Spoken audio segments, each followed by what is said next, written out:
Hi అండి, welcome to cook to easy. ఈరోజు మనం చాలా సింపుల్గా రాగి పిండితో రాగి బన్ దోశ ఎలా చేయాలన్నది చూడబోతున్నామండి. రండి, ఈ రెసిపీ చేయడానికి ఏమేమి కావాలి, ప్రాసెస్ ఏంటి అనేది చూసేస్తాం. ఫస్ట్ మనం ఈ రాగి బన్ దోశ చేయడానికి ఏమేమి పదార్థాలు కావాలనేది చూసేస్తామండి. నేను ఇక్కడ 3/4 కప్పు పెరుగు తీసుకున్నానండి, 3/4 కప్పు వాటర్ తీసుకున్నా. అలానే 1 కప్పు రాగి పిండి తీసుకున్నానండి, 1 కప్పు రవ్వ తీసుకున్నా. ఇక్కడ ఉప్మా రవ్వ తీసుకోండి, అప్పుడే ఈ రాగి బన్ దోశ అనేది బాగా వస్తుంది. ఒక బౌల్కు మనం తీసి పెట్టుకున్న రాగి పిండి, రవ్వ, పెరుగు, అలానే 3/4 కప్పు వాటర్, ఇవి అన్నిటినీ ఒక బౌల్లో వేసి మనం కలుపుకోవాలండి. మనం కలుపుతున్నప్పుడు ఉండలు లేకుండా మంచిగా స్మూత్గా కలిపి తీసుకోవాలండి. అప్పుడే మనకు ఆ టెక్స్చర్ అనేది బాగా వస్తుంది. ఇక్కడ వీడియోలో చూపించినట్టు బాగా కలిపి తీసుకోండి. చూడండి, ఇలా ఉండాలి. ఇప్పుడు ఇలా కలిపిన తర్వాత మనం రవ్వ వేసినాం కాబట్టి అవి నానాలి. అందుకని మూత పెట్టేసి ఒక 15 నుంచి 20 నిమిషం వదిలేయండి. 20 నిమిషం తర్వాత చూస్తాం. 20 నిమిషం తర్వాత చూస్తే చూడండి, పిండి, రవ్వ, పెరుగు అన్నీ బాగా కలిసి మనకు సూపర్గా వచ్చింది.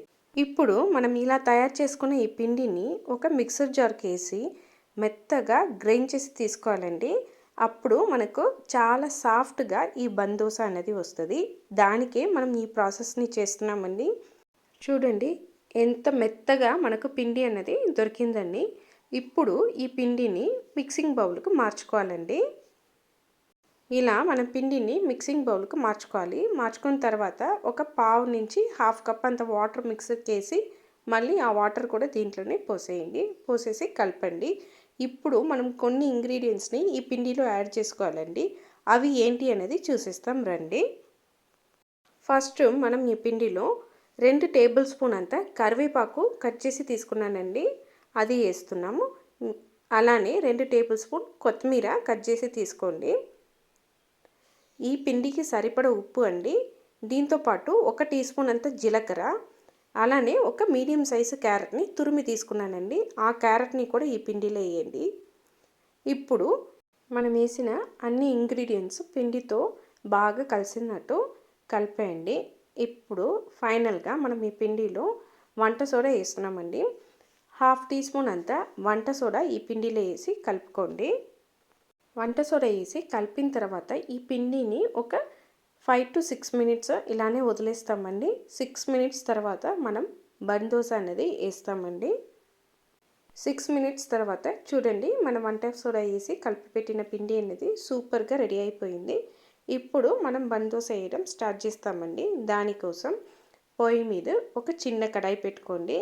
ఈ కడాయి పెట్టి కడాయి వేడి అయిన తర్వాత ఫస్ట్ బన్ దోశకు మాత్రం 1 టీ స్పూన్ అంతా ఆయిల్ వేయండి. తర్వాత ఆయిల్ తక్కువ వేస్తే సరిపోతుందండి. ఆయిల్ వేసి కడాయి మొత్తం వచ్చినట్టు స్ప్రెడ్ చేసుకోండి.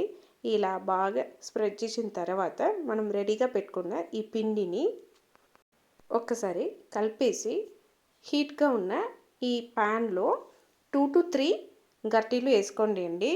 వేసుకున్న తర్వాత మనం దీన్ని మీడియం ఫ్లేమ్లో స్లో కుక్ చేసి తీసుకోవాలండి. ఇలా పిండి వేసిన తర్వాత ఒక మూత పెట్టేసి మీడియం ఫ్లేమ్లో కుక్ చేయండి. మనం చేస్తున్న ఈ బన్ దోశ ఖచ్చితంగా మీడియం ఫ్లేమ్ మీదే మనం కుక్ చేయాలండి. అప్పుడే మనకు ఈ బన్ దోశ అనేది చాలా సాఫ్ట్గా ఫ్లఫీగా వస్తుంది. ఒక 4 మినిట్స్ తర్వాత చూసామంటే మనకు కింద పోర్షన్ అనేది బాగా ఉడికింది. ఇప్పుడు లైట్గా మీరు గట్టితో ఫ్లిప్ చేసి ఈ పైన పోర్షన్ని ఉడకపెట్టాలండి. అప్పుడు కూడా మళ్ళీ మూత పెట్టేసి స్లో కుక్కే చేయాలి. 2 సైడు ఒక 4 మినిట్స్ మీడియం ఫ్లేమ్లో మనం కుక్ చేసి తీసుకున్నామంటే మనకు సూపర్గా రాగి పిండితో బన్ దోశ అన్నది వచ్చేస్తుంది. అంతే అండి, చూడండి ఎంతో సూపర్గా మనకు రాగి బన్ దోశ అనేది రెడీ అయిపోయిందని. ఇప్పుడు మనం ఇలా రెడీ చేసుకున్న ఈ రాగి బన్ దోశని సర్వింగ్ ప్లేట్కి మార్చుకుంటామండి. మనం ఈ రాగి బన్ దోశని కార చట్నీతో, సాంబార్తో లేదా పచ్చడితో తింటే అంత బాగుంటుందండి. మనం చేసిన ఈ రాగి బన్ దోశ అన్నది ఎండాకాలం కనే కాదండి, అన్ని సీజన్లో మనం తినచ్చు. రాగి మనం బాడీకి చాలా హెల్తీ అండి. మీరు కూడా సేమ్ కొలతలతో ఇంట్లో ఒక్కసారి ఈ రాగి బందోసాని ట్రై చేసి చూడండి, టేస్ట్ చేసి చూడండి. మీరు ఖచ్చితంగా ఇష్టపడతారండి.